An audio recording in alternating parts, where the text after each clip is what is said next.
지금 이제 국민들이 이상하게 생각해요. 왜 사법부의 수장을 진보 진영이냐 보수 진영이냐 이걸 갖고 정치권에서 왜 이렇게 목숨을 걸고 여야가 다툼을 벌이고 있지? 이게 그렇게 중요한 문제인가요? 이게 저도 좀 잘 이해가 안 가는 부분인데 뭐 제가 세상을 잘 모르고 뭐 판사 생활 20년 가까이 하면서 겪어본 세상이 그거밖에 없어서 그런지 모르겠지만 사실 검찰은 그럴 수 있어요. 그러니까 검찰을 보고 봤을 때 예를 들어서 정권 교체가 되면 그럼 당연히 전 정권에서 있었던 인사들에 대해서는 정치인에 대해서는 소위 말하는 정치 보복까지는 아니더라도 그래도 이제 과거에는 감히 조사를 하지 못했겠지만 이제 조사가 가능한 그런데 법원은 정권이 바뀌었다 그래서 무죄가 될 게 유죄가 되고 유죄가 될 게 무죄가 되고 이러지는 않거든요. 원세훈은 좀 바뀔 것 같은데. 그거는 정권이 바뀌어서가 아니라 그때 1심 판결이 워낙 이상했어요. 1심 판결. 워낙 이상했기 때문에 오죽하면은 법원 내부에서 그게 지로기마의 판결이라고 내부 게시판에 글을 썼겠습니까? 하여튼 그건 그렇고요. 그러니까 정치권에서 왜 대법원장의 어떤 성향을 가지고 그렇게 신경을 쓰는지 저는 잘 이해는 못하겠어요. 근데 이런 거는 있잖아요. 예를 들어 KTX 여승무원 해고한 것 그리고 이제 그것을 정규직으로 인정하느냐 비정규직이냐 이런 등등의 문제를 갖고 9년 동안을 싸우다가 고법에서 해고가 부당하다.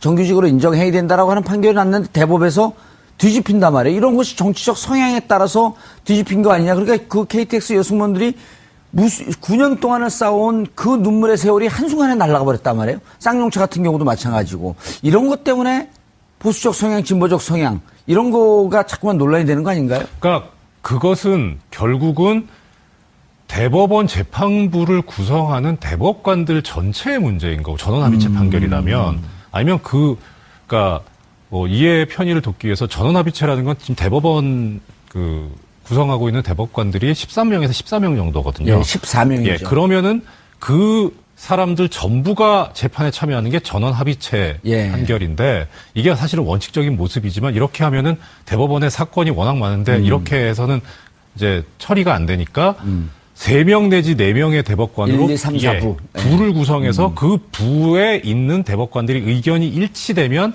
그냥 판결서 나가는 그런 형태를 취하고 있거든요.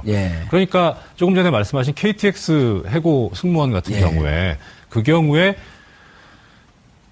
이 지금 최소한 3명 내지 4명 내지는 13명 내지 14명의 의견이 맞거나 어느 정도 균형이 나와서 되는 거지 대법원장 한 사람 가지고 이렇게 좌지우지되는 문제는 아니거든요.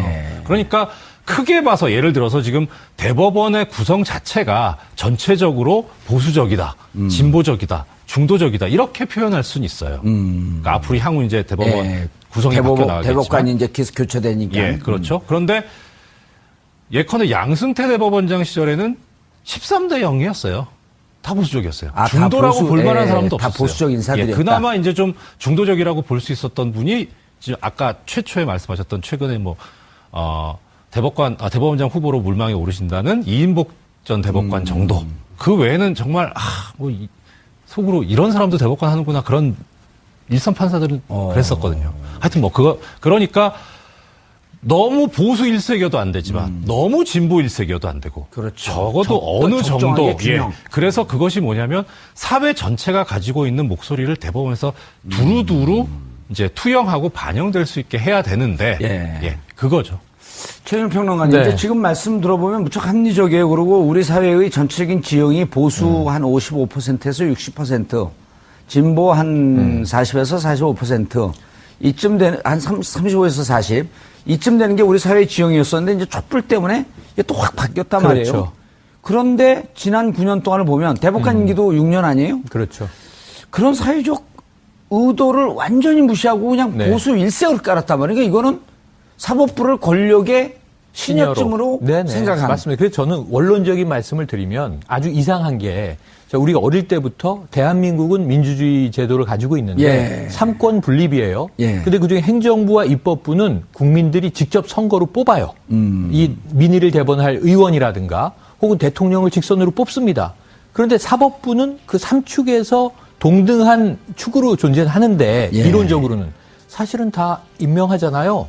전 이번에도 이 국회에서 정치권에서 시끌시끌한 게 좀 이해가 안 되는 게 자, 이 사법부는 정치로부터 중립적이어야 하는데 이런 진보적인 인사를 임명하면 되겠느냐. 지금 이제 야당이 반대하는 겁니다. 그렇죠.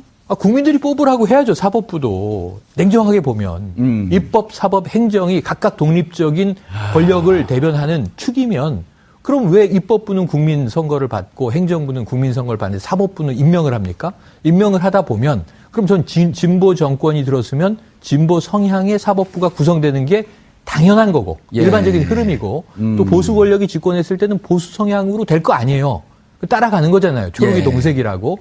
이렇게 만들어져 있는 구조 내에서 서로 싸워요.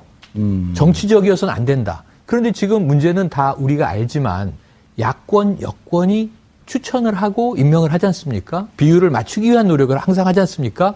그래 놓고는 정치로부터 자유로워야 한다고 얘기를 하면 어떤 국민이 거기에 동의하겠냐는 거죠. 알겠습니다. 김 기자님. 네. 이제 사법부가 기본적이고 이제 원칙적인 관점으로 좀 살펴봤는데 지금 문제가 되고 있는 게 양승태 대법원장이 현재 한 3,000명 정도의 판사들로부터 상당히 좀 불신을 받고 있단 말이에요. 그리고 전국 판사회의도 개최가 됐고 다음 달 11일 그러니까 양승태 대법원장이 퇴임하기 전에 또 전국 판사회의가 열린다 그러고 사법개혁이 화두로 떠오르고 있다는데 주로 무슨 문제가 지금 대두가 지적이 되고 있는 거죠? 그러니까 가장 큰 문제는 대법원장이 가지고 있는 이른바 사법행정권의 남용 여부의 문제인 것 같습니다. 양승태 대법원장 시절에 좀 심했나요? 제가 사법부에 재직하지 않았기 때문에 정확히 속내는 모르겠습니다만은 기자는 취재를 하는 거죠. 예, 그래서 취재를 한 바를 말씀드리면 양승태 대법원장은 평생 법관제라고 하는 이를테면 인사 시스템이죠. 이걸 도입했는데 이제 이걸 도입하게 되면 여기서 우열을 가려서 어느 분을 고법 부장판사에 앉히고 어느 분을 서울에서 일을 하게 하고 지방에서 하게 하고 이렇게 나눠지는데 근데 이렇게 나눌 때 그러면 대법원장은 무슨 기준으로 이 인사를 펼 것이냐? 이 인사는 공정해야 하는데 공정하다고 하는 것은 판결의 역량 문제, 자질 문제 다 있을 수 있는데 여기에 이제 문제를 제기하는 측의 주장은 여기에 양승태 대법원장의 사심이랄까 혹은 이념적인 어떤 잣대가 들어가면서 이것이 법원 인사를 굉장히 난해하게 만들었다. 인사권을 갖고 사실 판사들을 조율했다라고 하는 얘기까지 나오는 거 아니에요? 그렇습니다. 그래서 이제 그 잣대로 활용했던 것이 이념 성향의 어떤 기준이 아니었냐. 그래서 지난번에 블랙리스트 문제가 불거졌던 것도 국제인권법 학회인가요? 또 학회 이름이 뭐였었죠? 문제가 됐던? 뭐였었죠? 국제인권법 연구회. 국제인권법 연구회. 그래서 블랙리스트라고 하는 거를 만들어 놓고 그 성향에 따라서 분리한 뒤에 대법원장 입맛에 맞게끔 인사 전행을 한 게 아니냐. 그래서 그걸 사법행정권을 남용한 것이라고 하는 대표적인 케이스로 지금 부각되고 있는 상황입니다. 보수진보의 문제가 아니었네요, 그러면은. 이제 이분 자체의 성향은 또 보수적인 거죠. 그러니까 지난 두 차례의 보수 정권과 양승태 대법원장은 어느 정도 코드가 좀 맞지 않았나 하는 전제하에 이 사안을 바라보는 거겠죠. 알겠습니다. 이정열 전 판사님. 네. 이게 보수 양승태 대법원장을 보면 보수 진보의 문제가 아니잖아요? 그렇죠. 그러니까 보수적인 사람은 인사권을 갖고 전행을 하라 이런 전제가 있는 건 아니잖아요. 당연히 아니죠. 오히려 보수의 가치가 법과 질서, 국가 이런 거 아니에요? 네, 그렇죠. 헌법 정신에 투철한. 그렇죠. 사실 법관을 놓고 보수 진보를 가른다는 게 이렇게 표현해 볼게요. 저를 두고 진보적이라고 하는 분들이 계시지만 사실 제가 하는 얘기 중에 80-90% 이상은 다 법에 근거를 한 거거든요. 그러니까 어떻게 보면 보수는 현행 헌법이라든가 법률을 좀 가치를 지키고 나가자는 쪽이고 그렇죠. 진보 쪽은 이 부분에서 잘못된 부분을 바꾸고 개혁하자는 쪽이잖아요. 둘 다 개혁을 얘기하는데 진보가 조금 빨리 가고 그렇죠. 보수가 조금 천천히 가는 이 정도죠. 속도로 그렇죠. 따지면. 아까 최윤 선생님께서 말씀하셨지만 네. 가장 늦게 가는 데가 법이다. 맞습니다. 그러니까 그거를 사람으로 치환시키면 가장 늦게 변하는 데가 법률가거든요.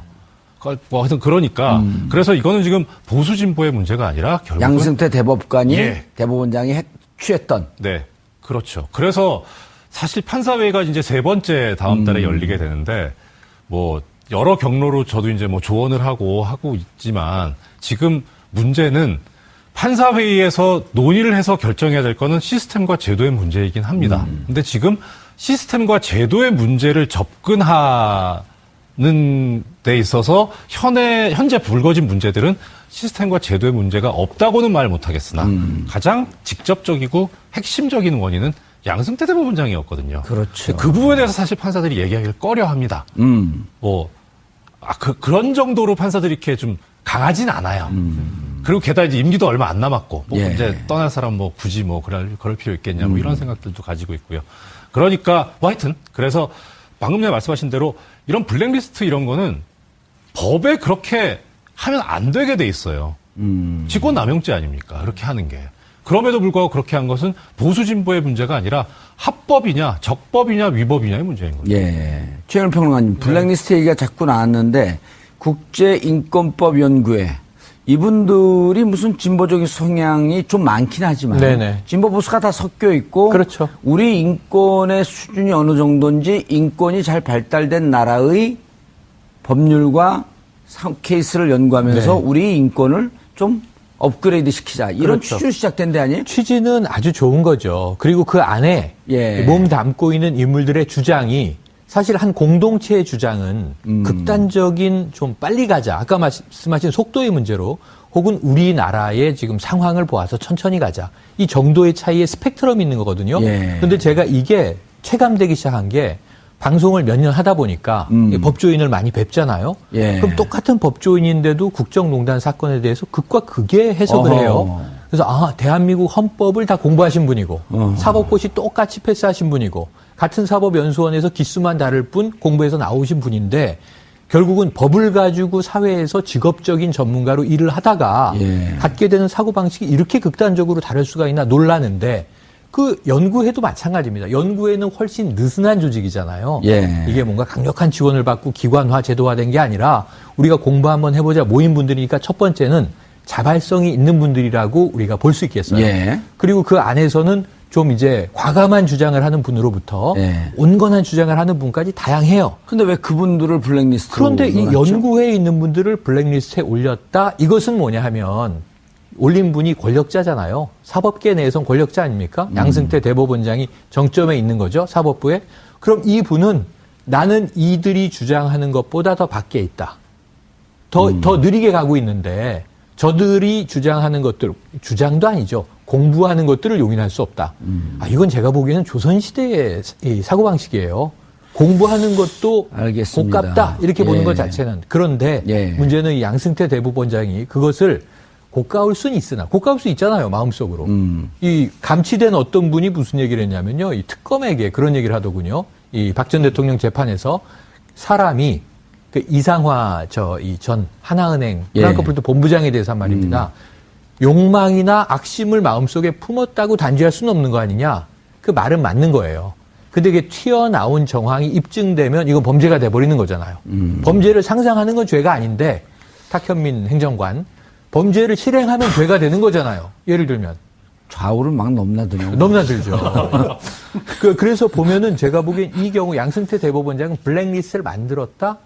범죄가 된 거잖아요. 저는 그냥 일반인이니까 막 얘기하겠습니다. 대법원장이 범죄를 저지르면 안 되는 거잖아요. 국정농단이 아니라 사법농단이죠. 그럼요. 그럼 이게 임기가 얼마 안 남았다고 그래 눈 감고 모르쇠 하자. 흘러가리라. 새로운 물이 오겠지. 이건 좀 법관들이 안 되는 거 아닙니까? 알겠습니다. 이 대법원장이 신임 대법원장이 오면 사법부 개혁 TF가 혹시 만들어진다고 한다면 양승태 대법원장의 사법농단 이거 조사해야 될까요? 이게 사법개혁의 한 축이라고 보세요?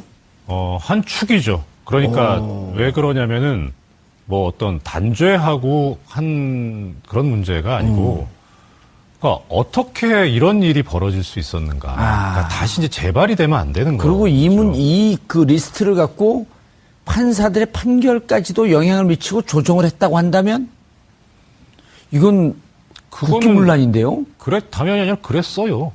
그랬어요? 예, 그건 그럼 국기문란이잖아요. 직접적으로 하지는 않죠. 그러니까 딱 보면 알거든요. 아, 이런 판결을 하니까 어떻게 되더라. 뭐 발령 날 때 어디로 가더라. 사무분당 뭐 맞게 되더라.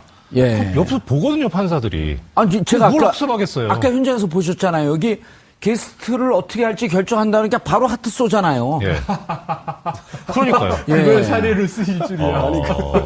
근데 김대영 기자님 그러신 분이 아니라 원래 애정이 있으신 원래요? 분이에요. 둘이 얼굴도 한 번도 안 봤는데 정찬 사장하고? 교통방송의 애정이. 교통방송. 네. 그렇게 알고 그런데 있습니다. 제가 한 가지만 여쭤볼게요. 이전 판사님한테 만약에 이게 대법원이 아니고 이름을 주식회사로 바꿔보자고요. 일반 회사에서 CEO가 절대 권력을 가지고 있어요. 그런데 지금 이렇게 성향에 따라서 이쁜 직원, 미운 직원을 나눠서 인사 불이익을 줬어요. 불이익이 발생한 거죠. 그렇다면 이게 검찰이 수사에 들어갔다. 누군가 이제 고소고발을 했다. 그럼 이게 위법으로 나올까요? 개인기업은 아니면 무죄로 아니죠. 나올까요? 개인기업하고는 다르죠. 다르지만 네.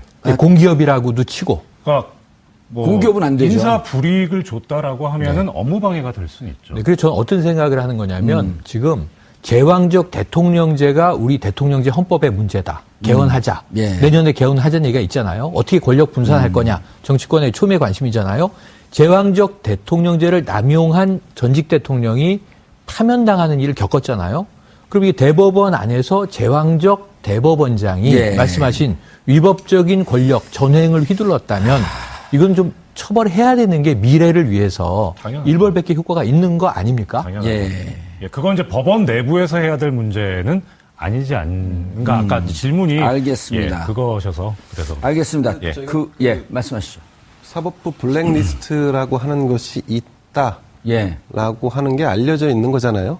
어떤 그 인사의 있는 것으로 추정되는 거죠. 지금. 어떤 인사의 증언이 있었던 거고 명확히 블랙리스트의 존재가 드러난 바는 아직 없는 걸로 알고 있기 때문에 그러니까 이것을 마치 사법농단으로 우리가 그 기정사실화하는 거는 조금 좀 문제가 있지 않을까 하는 제 생각이 듭니다. 그리고 또 한 가지 지금 전체적으로 법원의 어떤 변화가 요구되는 시기가 아닌가 하는 전 생각을 해봤습니다. 왜냐하면 70년대 그리고 88년, 2003년 이렇게 쭉 있어왔던 그 이른바 사법파동의 시점이 대체로 시대의 변화가 크게 일어났던 요동쳤던 시기와 부합합니다. 그 얘기는 지금 현재 대법원이 가장 늦게 변한다는 말씀을 아까 이정렬 판사께서 하셨는데 그것처럼 어쨌든 시대가 흐름이 바뀌고 있고 이 시대 흐름에 부합한 최종 보루였던 법원도 시대 흐름에 맞게끔 변화해야 되는 요구를 받고 있는 것이 아닌가. 그래서 그 요구 내용들이 이제 사실 어떤 팩트로 등장할 때는 대법원장의 문제로 등장하고 있는 것이 아닌가 하는 생각이 좀 듭니다. 으로 될 거 아니에요. 따라가는 거잖아요. 초록이 동색이라고. 이렇게 만들어져 있는 구조 내에서 서로 싸워요. 정치적이어서는 안 된다. 그런데 지금 문제는 다 우리가 알지만 야권, 여권이 추천을 하고 임명을 하지 않습니까? 비율을 맞추기 위한 노력을 항상 하지 않습니까? 그래 놓고는 정치로부터 자유로워야 한다고 얘기를 하면 어떤 국민이 거기에 동의하겠냐는 거죠. 알겠습니다. 김 기자님. 이제 사법부가 기본적이고 이제 원칙적인 관점으로 좀 살펴봤는데 지금 문제가 되고 있는 게 양승태 대법원장이 현재 한 3,000명 정도의 판사들로부터 상당히 좀 불신을 받고 있단 말이에요. 그리고 전국 판사회의도 개최가 됐고 다음 달 11일 그러니까 양승태 대법원장이 퇴임하기 전에 또 전국 판사회의가 열린다 그러고 사법개혁이 화두로 떠오르고 있다는데 주로 무슨 문제가 지금 대두가 지적이 되고 있는 거죠? 그러니까 가장 큰 문제는 대법원장이 가지고 있는 이른바 사법행정권의 남용 여부의 문제인 것 같습니다. 양승태 대법원장 시절에 좀 심했나요? 제가 사법부에 재직하지 않았기 때문에 정확히 속내는 모르겠습니다만은 기자는 취재를 하는 거죠. 그래서 취재를 한 바를 말씀드리면 그 양승태 대법원장은 평생 법관 45% 이쯤 되는 한 35에서 40 이쯤 되는 게 우리 사회의 지형이었었는데 이제 촛불 때문에 이게 또 확 바뀌었단 말이에요. 그런데 지난 9년 동안을 보면 대법관 임기도 6년 아니에요? 그렇죠. 그런 사회적 의도를 완전히 무시하고 그냥 네. 보수 일색을 깔았단 말이에요. 그러니까 이거는 사법부를 권력의 신여쯤으로 생각하는. 맞습니다. 그래서 저는 원론적인 말씀을 드리면 아주 이상한 게 우리가 어릴 때부터 대한민국은 민주주의 제도를 가지고 있는데 삼권 분립이에요. 근데 그중에 행정부와 입법부는 국민들이 직접 선거로 뽑아요. 이 민의를 대변할 의원이라든가 혹은 대통령을 직선으로 뽑습니다. 그런데 사법부는 그 3축에서 동등한 축으로 존재하는데 이론적으로는 사실은 다 임명하잖아요.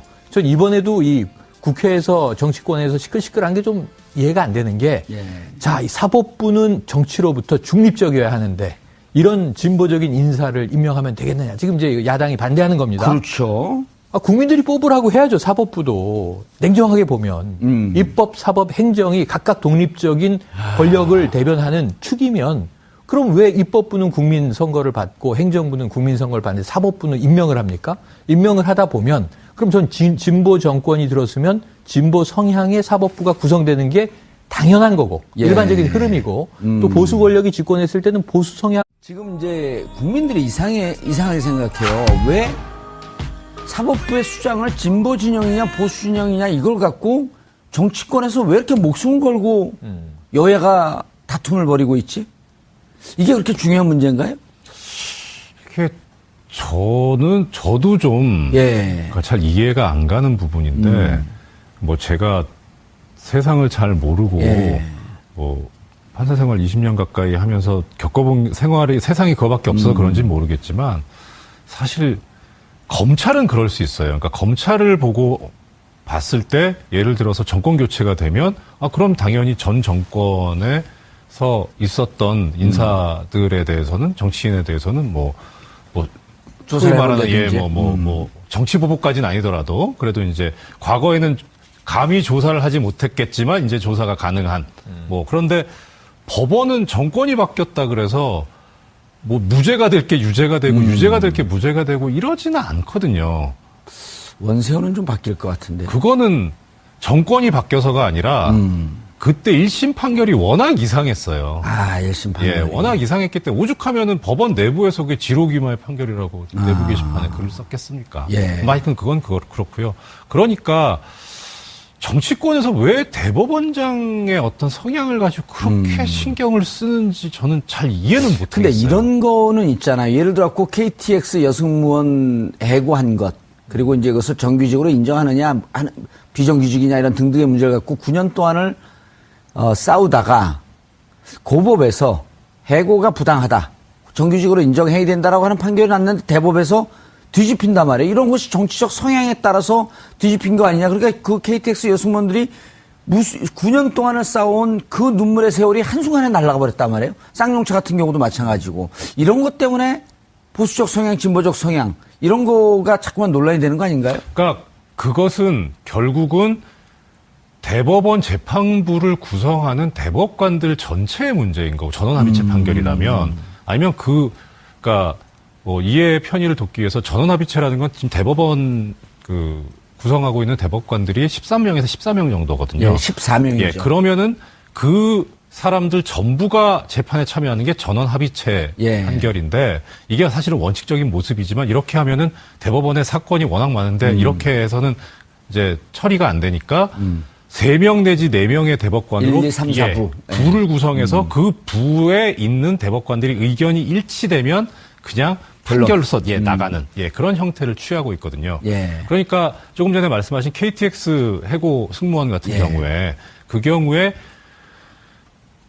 이 지금 최소한 3명 내지 4명 내지는 13명 내지 14명의 의견이 맞거나 어느 정도 균형이 나와서 되는 거지 대법원장 한 사람 가지고 이게 좌지우지 되는 문제는 아니거든요. 그러니까 크게 봐서 예를 들어서 지금 대법원의 구성 자체가 전체적으로 보수적이다, 진보적이다, 중도적이다 이렇게 표현할 수는 있어요. 그러니까 앞으로 향후 이제 대법원 구성이 바뀌어 나가겠지만 대법관이 이제 계속 교체되니까. 그렇죠. 그런데 예컨대 양승태 대법원장 시절에는 13대 0이었어요. 다 보수적이었어요. 중도라고 볼 만한 사람도 없었어요. 다 보수적 인사들이었다. 그나마 이제 좀 중도적이라고 볼 수 있었던 분이 지금 아까 최초에 말씀하셨던 최근에 대법원장 후보로 물망에 오르신다는 이인복 전 대법관 정도. 그 외에는 정말 속으로 이런 사람도 대법관 하는구나 그런 일선 판사들은 그랬었거든요. 하여튼 뭐 그러니까 너무 보수 일색이어도 안 되지만 너무 진보 일색이어도 안 되고 그렇죠. 적어도 어느 정도 그래서 그것이 뭐냐면 사회 전체가 가지고 있는 목소리를 대법원에서 두루두루 이제 투영하고 반영될 수 있게 해야 되는데 그거죠. 최윤 평론가님, 이제 지금 말씀 들어보면 무척 합리적이에요. 그리고 우리 사회의 전체적인 지형이 보수 한 55%에서 60%, 진보 한 40에서